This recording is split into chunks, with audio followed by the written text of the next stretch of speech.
আপনি কি কখনো গভীর রাতে একা রাস্তা দিয়ে হেঁটেছেন?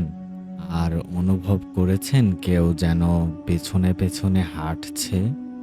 তাহলে সাবধান। কারণ আপনি হয়তো সম্মুখীন হতে চলেছেন সাদা শাড়ির মেয়েটির কবলে। ইনি নাকি ঢাকার বহু এলাকায় এখনো আতঙ্ক ছড়ান। এটা কি শুধুই গল্প নাকি সত্যিকারের ভয়ানক বাস্তবতা?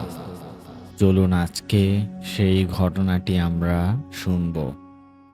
ঘটনাটা শুরু হয় ঢাকা শহরের অন্যতম ব্যস্ত জায়গা মিরপুর উত্তরা আর মোহাম্মদপুর। এই তিনটি জায়গায় বারবার মানুষের মুখে আসে এক ভয়ঙ্কর নাম, সাদা শাড়ির ওই মেয়ে।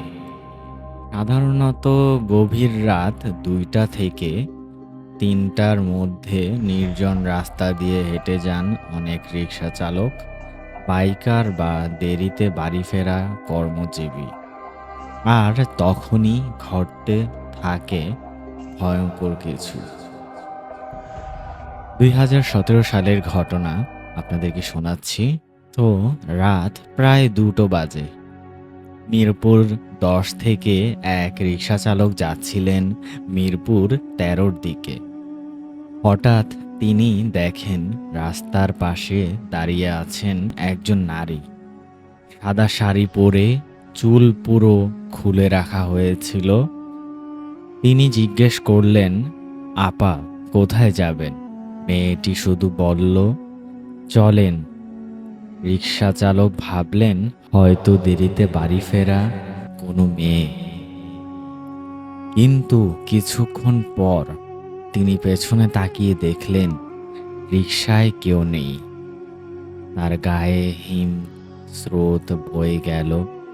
তিনি ভয় পেয়ে দৌড়ে বাড়ি ফিরে যান।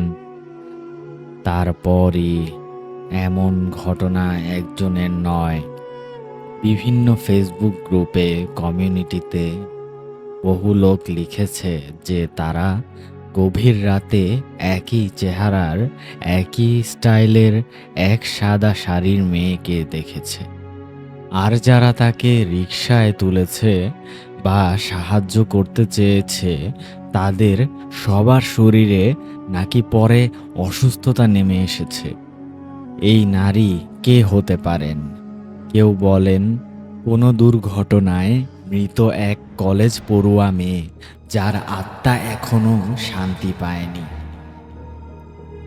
আবার কেউ বলেন এটি কোনো শয়তানি জিন, যিনি নারী রূপ ধারণ করে রাতে ঘোরেন।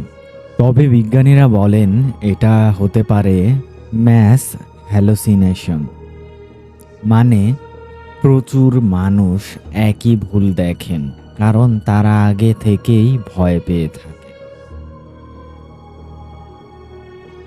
আপনি কি বিশ্বাস করেন এই সাদা শাড়ির মেয়েটি সত্যিই আছে?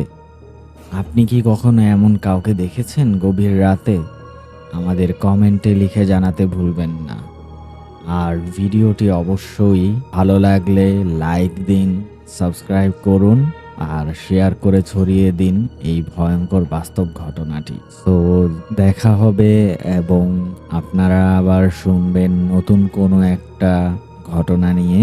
সেই পর্যন্ত ভালো থাকুন, সুস্থ থাকুন আর নিজেকে দোয়া পড়ে বন্ধ রাখুন, যেন অশরীরী আত্মা এবং কোনো খারাপ কিছু যেন আপনাকে আঘাত না করতে পারে।